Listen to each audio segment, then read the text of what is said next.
Do you ever wonder what the top 1% do to manage their money, to build their wealth, to stay wealthy? What are they doing? How do they do it? Well, in this episode of the Affluent Entrepreneur Show, I'm going to break it down for you. I'm going to walk through some of the tools, the tactics, the strategies that we've used to help our clients build their wealth over the years, how to keep their wealth through the years, and how to get there no matter what your age, no matter what your stage is, and no matter where you're starting from. Let's do this. I look forward to seeing you in the episode, and let's break it down for you. So what is it that the top 1%, the top 5% of the wealthy have done to get wealthy and or to stay wealthy? What are they doing? And how do they manage their money? How do they make it happen? And so here's the thing that I want to start off first, okay? 79% in study of 10,000 millionaires showed that 79% of millionaires were first generation millionaires, meaning that they created it. It wasn't gifted to them, it wasn't inherited, they didn't win it in some lottery, it wasn't some windfall. Okay. So 8 out of 10 almost created it. That means that, hey, you could be one of the 8.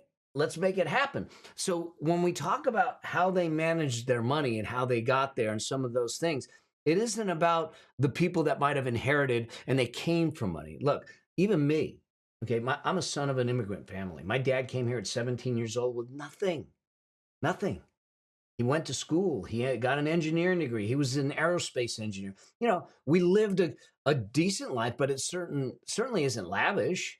We were in the same house all my life. In fact, we just sold the house 6 years ago. So we only had that one house growing up and everything. So it was never that, and it wasn't, lavish vacations. So it doesn't matter where you start. It's a matter of moving through it. And the statistics show 79% have done it in their lifetime. Here's another statistic from the same study, though. 31% of that, they never made more than just a little bit above $100,000 a year during their career. In other words, it wasn't because they sold a company for a windfall. It wasn't because they were making $200,000, $300,000, $400,000 a year. No. They did some things with what they had that made a huge difference in what they ended up with, okay? Remember I say, wealth creation, it's less about the money and more about the behaviors, more about the decisions, the choices, and the habits. So I want to make sure that we give you the right behaviors. I want to make sure we give you the right tools, the right tactics. My job is to educate, to equip, and to empower you so you can take control of your financial destiny. I'm not selling you any investments. I'm not selling you any insurance, but I do want to sell you on your dreams. And that's what we're going to do here. So what do they do? Now, here's the first thing they do is they get real with where they are, what they're doing with their money. I'm going to jump to the iPad here. So number one is they get real with what they're doing. Okay. Where are they? Where are they starting from? Not to ridicule, not to blame, not to feel bad, but to be aware. Once they're aware, now they say, oh, this is what I got to work with. This is the hand I've been dealt. Let's play the hand out. Now, once they do that, here's the other thing they do, is they are very deliberate in their choices, meaning that they follow a process. They follow a budget or a way of making things happen. Now, and I get it. A lot of people do not like the term budget, and they don't like to budget at all because a budget feels like deprivation. And I'm going to talk about a couple types of budgets, but I'm going to talk about why they're important. Here's what's actually important behind it, okay? It's not a budget. In my mind, it's a cash resource plan. It is a plan. So here's how this plays out. You need to figure out what you want for your life. These folks decided they wanted more for their life. They had a vision for it. And so when we look at it through those eyes, what ends up happening is that you start with that vision, okay? And that vision is the thing that informs everything you do because we want to move closer to that vision. They don't get taken off course by temptation, by social media, by things too long. I mean, look, I even do it. There's a reason I got a $900 coffee maker in there. It's because I was swiping on Instagram and I said, oh, that looks nice. I can order a coffee from my app. Ha! So I'm not exempt from it, but we just understand that by and large, we operate to the vision. Okay, now, why is that important? The reason the vision is important is it actually leads to a plan, okay?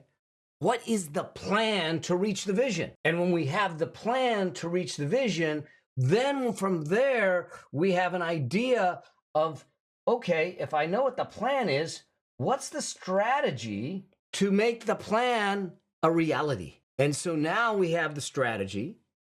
Then from that strategy, we can turn around and say, great, I now know what the strategies, what are the tactics that I need? These are things like the investments and those kinds of things. And then the last piece is this. Great. What are the actions I need to take? But too often what ends up happening is that people are asking questions about this. What do I need to take? What actions do I need to take? What investments should I be in? The problem with that question is you can't give a good answer because you don't know what the vision, the plan, or the strategy are. You have to start there. You have to start there. And so what happens with the top 1% is they actually have a vision for their life that develops a plan, that creates a strategy, that informs the tactics, that details the actions they need to take. This is where the whole budget or cash resource plan comes in. It isn't about restraining you. It isn't about deprivation. It's actually about permission. Imagine this. You have a plan in place that allows you to say, oh, I already planned for this expense. I already planned to spend this, and it allows me to do the things that I want to do. And I know that when I do this, it's moving me closer to the vision I had for my life. That's part of what they do. Now, let's just talk about how to do this. I think that we look at it through a different set of eyes when you start to play it out this way. And that is this. Every single dollar that comes into your life, or pound or euro, whatever the currency is, everything that comes into your life must have a job description. And here's the key. Before you earn it. Before it ever comes in your life, you have to know what you're going to do with it. The problem is that what happens is that we get a paycheck, we get money, and all of a sudden the emotions of temptation come up and you go spend. No rhyme, no reason, no plan, doesn't move you closer. 1% don't do that. They know when they get the money, it's already allocated. This $1,000 is going towards the mortgage. This is for our food. This is for our clothing. This is for this. And you say, well, yeah, but then it's restrictive. And Mel, then I can't do anything. Here's what we want to do. In the plan, not only are you going to give a job description for every dollar, you're going to give permission to spend the dollars. You're also going to make sure that the plan is built on your joy points. Your joy points. What are those? Here's what we have. Look, I swiped, bought the coffee maker.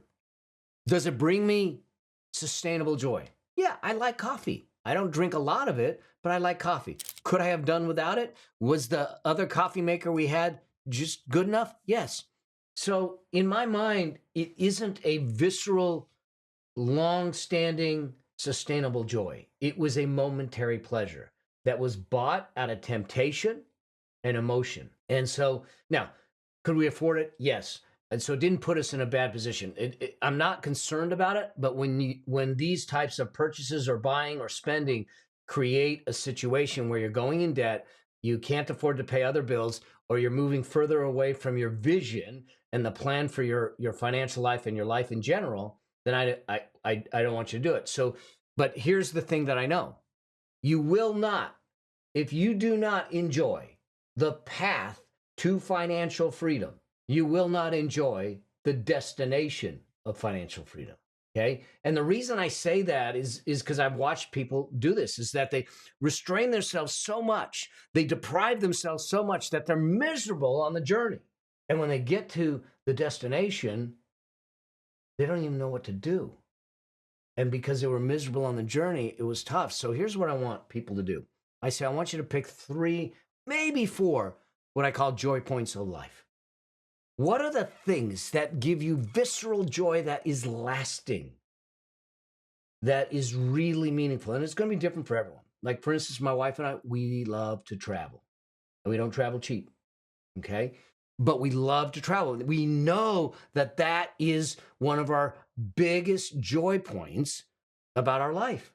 And so we make sure that that is built into the plan, built as part of the strategy, built as part of the tactics. So along the way, those 2 to 4 joy points, we are funding, we are living, we are enjoying it. Now, there's some other joy points that are long term that we'll get to as we build the money machine and do those things.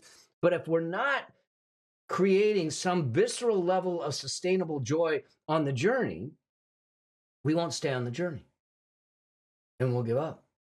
So in the plan, and this is why one of the reasons that some of these plans do not work, whether it's the 50-30-20 or the 75-10-15, there's zero-based budgeting, they don't work because you're not giving yourself some space for joy. And all it feels like is a diet. You can't have this, you can't do that, you can't do this. No, I want it to be you can, you can, you can.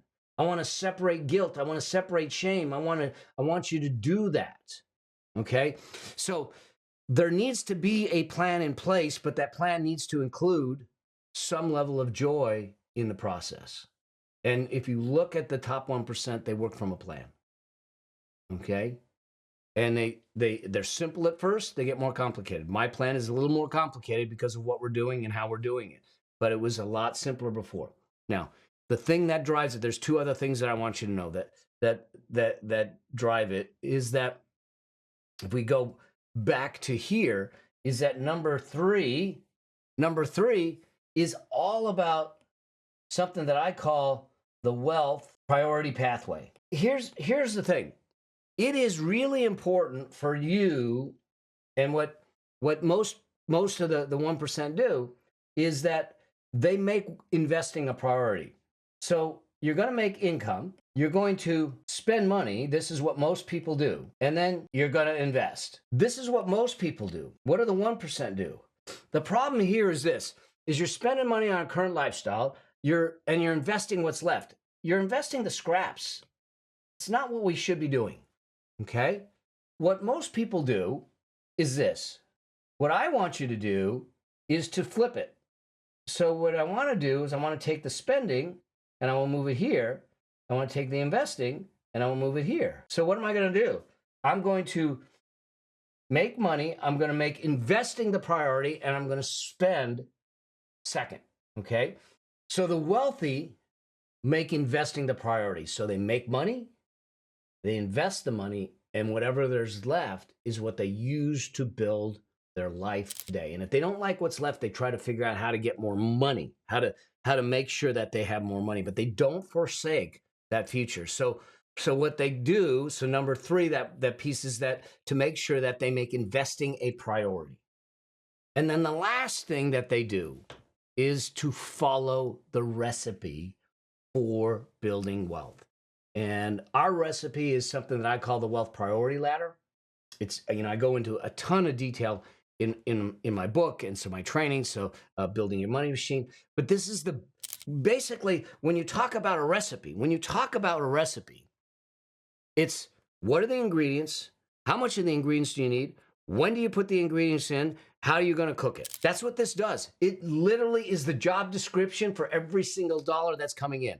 How am I going to build my cushion? How am I going to build my emergency fund, or what we call a peace of mind fund? How am I going to build my investing? How am I going to build the money machine? How do I get out of debt? When do I pay my mortgage? When do I pay for the college kids? Imagine for a moment that you have a recipe that tells you specifically what to do with each dollar. It takes temptation out, it takes decision and indecision out, it takes all of those things out, and it gives you the criteria to make it happen. This is what they do. So they make investing a priority. They have a plan that's built on a vision. They have a process and a recipe that is proven that they follow. And they do it intentionally. They do deliberately over time. So here's what I want you to do. I want you to examine for a moment. Because you can look at this, you can watch this, you can listen to it and say, oh, this was great. But here's what I want you to do. I want you to ask yourself first, do I have the right vivid vision for my life? And if not, start there. If you want a way to do it, I talk about it in the book. I give you the tools, I give you the worksheets to make it happen. So get a vision first. Second, once you have that vision, say, what's my plan to make it? Third, make sure that you have the right tactics to make the plan a reality, which is built on a strategy. Fourth, do you have the recipe? What do you do with every dollar to make sure that the plan becomes a reality? Follow the recipe. If you don't have that recipe, then follow the wealth priority ladder. I think it's the best out there. I think it is something that has been proven over time. It has worked for me, my family, my son, clients. I've got an 18-year-old working it right now. All right, and he's on the path. He's on the path to make millions. Okay, just follow the recipe. Stay in the game. That's what the 1% do. They weren't gifted it. They didn't inherit it. They created it. They managed it. They built it, and they lived from it. I want you to do the same. All right. So use this as your checklist. If you have any questions or comments, do me a favor. Let me know. I'm here to help you. I'm here to light the way. You know me. I'm on a crusade to light the path to financial freedom for a million families. I believe financial freedom is your birthright. I want to help you go claim it. I'm not selling you investments. I'm not selling you insurance. But I am selling you on your dreams. Till I get a chance to see you in another episode, or on the road speaking, or out there in some way, shape, or form, which I hope I do. Always, always strive to live a life that outlives you. See you in the